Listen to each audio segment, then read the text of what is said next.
Hey guys, it's your girl Anna. Welcome back, and if you're new, do feel welcome. Don't forget to subscribe, comment, share, and like. We're doing some curry goat today. Stay tuned. So first thing first, you're going to get your goat meat and you're going to cut it into the size that you want, and then you are going to ensure that it is washed with some vinegar and hot dry. Once you have done that, you are then going to prepare your seasoning, and this includes all the powder seasoning: your curry powder, turmeric, black pepper, pimento, and your ground seasoning: your scallion, onion, sweet pepper, ginger, and garlic.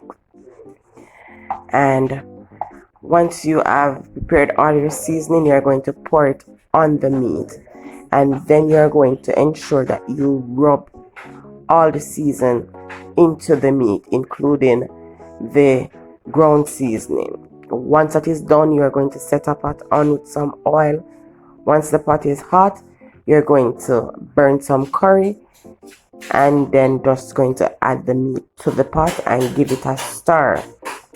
You're going to allow that to cook for about 30 minutes, being that you're not using a pressure pot, and then all the water that the meat had spring will be dried out. You are now going to add some boiling water to it. Ensure the meat is covered, and once you have done that, about 15 minutes after, you're going to add your Irish potato and your carrots.